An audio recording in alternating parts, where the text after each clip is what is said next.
थांनाय बिसायख'थियाव इउपिपिएल दोलोआ सतबांसा लानाय बायदि साहा ओनसोलाव जौगाहोनायनि थाखाय खामानि मावगासिनो एमएलए यख'थ बसुमतारी। इउपिपिएल सोरखारा थांनाय समनि बिसायख'थियाव चिरां जिल्ला भारत भुटान सिमनायाव रायजो जानाय रायजो राजाफोरनि हान्थामेला, दै जगायथाय आरो फरायसालि फसंथानफोरखौ थाबैनो मावफुंना होनायनि सतबांसा लानाय बायदियैनो आथिखालाव 31 नं सिदली बियाबनि एमएलए यख'थ बसुमतारी बिथाङा आसामनि आरो बिटिसिनि बायदि आसनिनि गेजेरजों लामा दालां मावफुंनायनि लाइखुन्थिया गायसन्नाय आरो गोदानै मावफुंनो हानाय मावथांखिफोरखौ गामि गिदिं गिदिं फिथा हास'ना बेखेवना होनायखौ नुनो मोन्दों। थिग बेबायदिनो दिनै चिरां जिल्ला भारत भुटान सिमना निज्लागुरि बाजारनिफ्राय थुक्राझारसिम थांग्रा आरो बुहुर तिनिआलिनिफ्राय रानिपुर बालाफारा थांग्रा 3 किल'मिटारसो जानथाइ लामाखौ मुख्य मन्त्रि उन्नत फकिफट निर्माण आसनिनि गेजेरजों मावफुंनो थाखाय अन्थाइ खाम्फा गायसनदों। लोगोसे बुहुर तिनिआलि बाजारनि आफाङाव थानाय गुदि फरायसालिनि लांगोनायाव गोदानै मडेल अंगनादि मिरु गायसननो थाखाय लाइखुन्थिया गायसनना होयो। बे हाबाफारियावनो 14 नं चिरां दुवार ब्लक कमिटि इउपिपिएल दोलोनि आफादगिरि बिरदाव मुसाहारि बिथांजों लोगोसे इउपिपिएल दोलोनि गुबुन गुबुन बिफानाव थानाय सोद्रोमाजों लोगोसे गामिनि गोबां गागिफोराबो बाहागो लायो। गिबियावनो नोंथांमोननि खौरां बिजोंनि गेजेरजों रायजो राजाफोरनिसिम आंनि खुलुमनाय आरो सिबिनायखौ हरग्रोदों।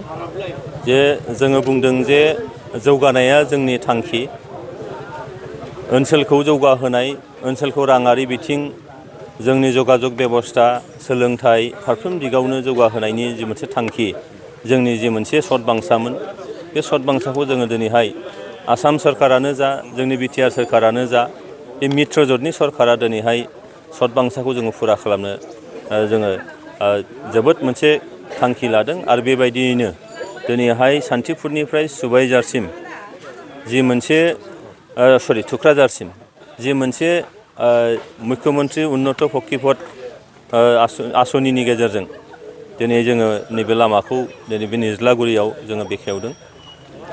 जोङो साफ्रोमबो एमएलएफ्रा बा जों साफ्रोमबो एमएलएनो आसामनि मुख्य मन्त्रि बिथाङा 50 किल'मिटार बेबायदि लामा हमनो होदों। दा बेयाव गोजाम लामाखा जायखौ जोङो एसे डेभेलप खालामनांगौ आरो गोदानथार लामा जेराव फाखा जायाखै बा सिसि ब्लक जायाखै बेखौ जोङो गोदानै हमनांगौ। दा बेबायदिनो आंनि समस्थियावबो गासै 50 किल'मिटार लामा देग्लाय 22-23 बे फाइनान्सियेल इयाराव बेखौ हमनाय जादों। आरो बिनि गेजेरजों जोंनि हान्था मेलानि जिफोर राहा बेखौ निस्सय मेजर जेंनाखौ जोङो फोजोबनायनि थांखि लादों। आरो आं आसा खालामो नैबे लामाया बिराद मोनसे इम्परटेन्ट मोनसे लामा बियो। जोंनि चिरां जिल्लानि हेडक्वार्टार काजलगावनिफ्राय लानानै सान्थिफुर गेलेमफु फैनो थाखाय जिफोर जोङो लामाया बायला जिला जानानै दंमोन, दा बेखौ हमनो मोननानै बा दिनैहाय बेखेवनो मोननानै जोबोद गोजोननाय मोनदों। जोंनि जे बिसायख'थि समाव रायजो राजाफोरनि खाथियाव जे जोंनि खोथा होनायमोन, बे खोथा होनायखौ जों दिनै फुरा खालामबाय। आरो बेबायदिनो दंबावो जोंहा थाइखा जरायाव दिनैहाय जों बेखेवबावगोन।